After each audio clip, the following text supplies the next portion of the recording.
মেধার যদি মূল্যায়নই না থাকে, যদি সেই আগের সিস্টেমেই যায়, তাহলে আন্দোলন করে কি লাভটা হলো? সুপারিশে চাকরি হবে কেন? এটা তো হতে পারে না। এটা যেটা হচ্ছে এটা তো টোটালি পুকুর চুরি, এটা আরও বেশি ভয়ানক। দর্শক, স্বাগত জানিয়ে শুরু করছি বাংলা অ্যাফেয়ার্সের বিশেষ আয়োজন পাবলিক অ্যাফেয়ার্সে। সাথে আছি আমি মোহাম্মদ ইমামুল হাসান। নিয়োগ বিজ্ঞপ্তি ও পরীক্ষা ছাড়াই সরকারি বিভিন্ন দপ্তর ও মহলে কিছু রাজনীতিবিদ এবং সমন্বয়কদের সুপারিশে চাকরি হতে শোনা যাচ্ছে।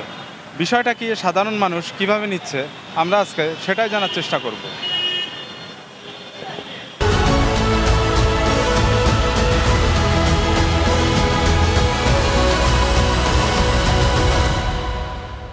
যে কোঠার ভিত্তিতে চাকরি হয়, এই জন্যই তো এত বড় একটা ঝামেলা গেল।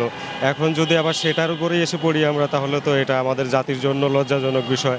তো আমি মনে করি যে আমাদের এর থেকে টোটালি বের হয়ে আসা উচিত। কারো সুপারিশের মাধ্যমে কোনো প্রকার চাকরি না নিয়ে মেধার ভিত্তিতেই চাকরি যাতে সারা জীবন থাকে এই বাংলাদেশে, যাতে এটাই প্রতিষ্ঠিত থাকে, এটাই আমি সাধারণ নাগরিক হিসাবে চাচ্ছি। ওই সময়টা এখনো আসে নাই যে নিয়োগ দিয়ে লোক যে কোনো পদের মধ্যে লোক নিয়োগ করবে।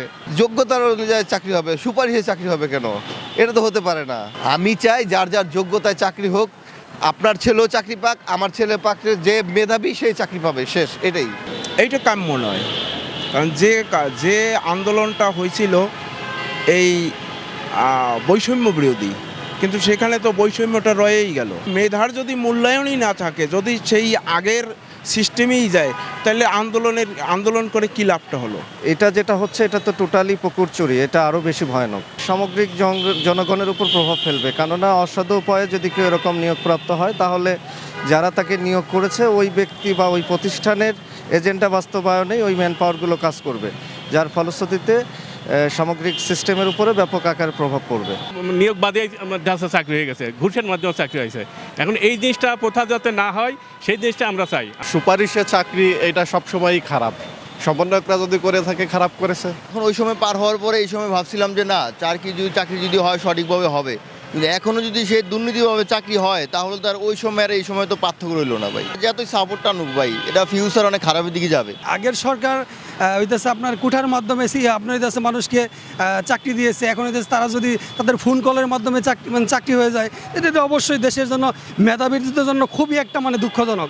আজকে বাংলাদেশ থেকে অনেক মেধা প্রচার হয়ে যাচ্ছে। কেন আজকে আমরা মেধাবীদের প্রকৃত সম্মান করতে পারতেছি না? এর জন্য আজকে বাংলাদেশে মেধা শূন্য হয়ে যাচ্ছে। ছাত্র জনতার রক্তের বিনিময়ে যে নতুন এক বৈষম্যহীন এক দুর্নীতিমুক্ত বাংলাদেশ গড়ার যে একটা লক্ষ্য ছিল, সমন্বয়করা যেটা বলে আসছে, সেটার তো প্রতিফলন ঘটল না বাংলাদেশে। সুপারিশ নয়, বরং মেধা তালিকার মাধ্যমে এই নিয়োগগুলো হওয়া উচিত বলে মনে করছেন সাধারণ জনগণ। এ ধরনের ভিন্ন কিছু দেখতে ও শুনতে চোখ রাখুন আমাদের পাবলিক অ্যাফেয়ার্সে।